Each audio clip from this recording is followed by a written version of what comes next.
Good morning, Washington Elementary Patriots, and welcome to WSIC, Washington School Isn't Cool news program.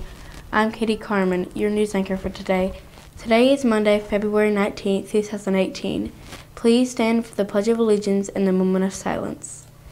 I pledge allegiance to the flag of the United States of America and to the republic for which it stands, one nation, under God, indivisible, with liberty and justice for all. Now for a moment of silence.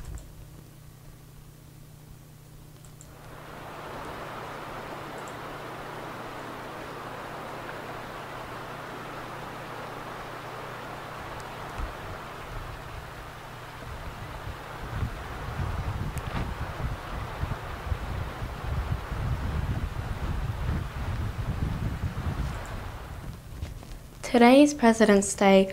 We see commercials talking about President's Day sales, but many of you wonder, what is this holiday actually about? Some of us think we're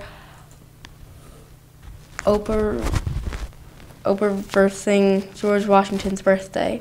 Some of us think we're celebrating the combined birthdays of George Washington and Abraham Lincoln, two formerly separate holidays smushed into one.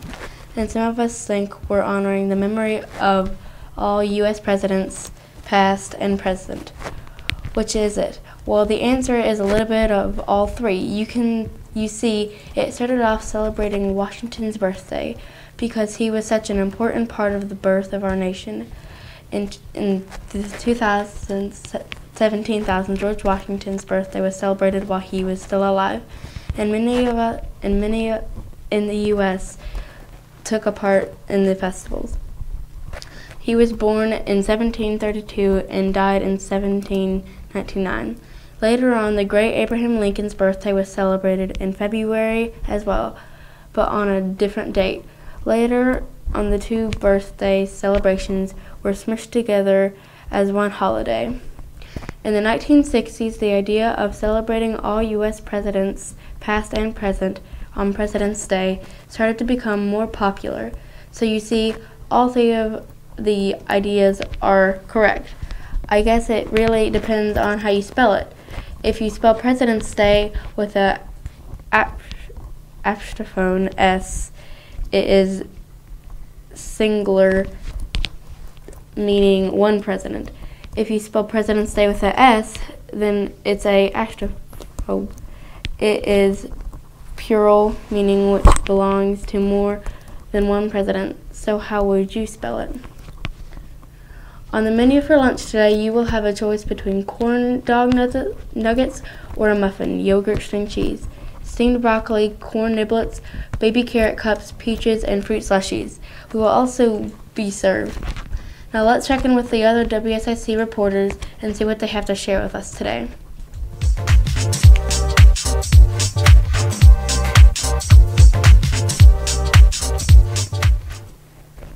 On this day in history in 1996, Patrick Roy was an amazing hockey player. He was a native of Quebec City, Canada, and was drafted by the Montreal Canadiens in 1984.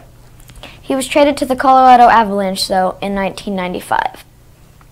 But one of his best feats was in 1996. The goaltender earned his 300th win in the National Hockey League. Roy retired from hockey in 2003 with 551 career wins, a record that still stands. I'm Nick for Today in History. Now back to the studio.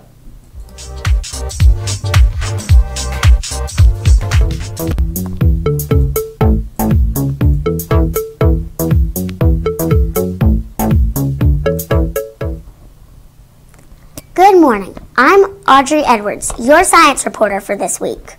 Today's science question asks, can you produce energy by exercising? Isn't electricity great? Just think about how different life would be if you couldn't turn on the lights to read before bed. How would you charge all your electronic devices? Electricity takes a lot from Earth. Scientists are looking for other alternative sources of energy. Naturally look for other renewable sources that move. Wait, You move, I move. Could you be a source of alternative energy? Some scientists think so, and some have even created new machines to harness the power of humans to create their own electricity.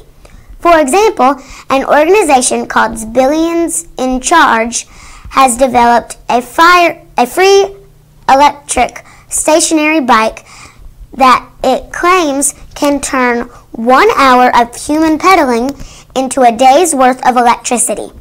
As a person pedals, the bike's wheels drive a flywheel. The flywheel, in turn, drives a generator. The generator charges a battery that can store enough electricity for an entire day with just 1 hour of human pedaling. The bike's creators believe it's a cost-effective solution to provide electricity, especially in places that don't otherwise have electric power. Now that's science in motion. I'm Audrey Edwards, your science reporter for this week. Now back to the studio. Thanks, team. Remember, if you have anything exciting happening in your learning center, please let WSIC know. Send an email to our crew at wsic@k12k.com. Today's riddle asks, you throw away the outside and cook the inside. Then you eat the outside and throw away the inside. What is it? This is a tricky one. Can your class figure it out? Tune in tomorrow for the answers. Signing off for the WSIC crew, I'm Katie Carmen. Tune in next time for your WSIC news. Have a great day.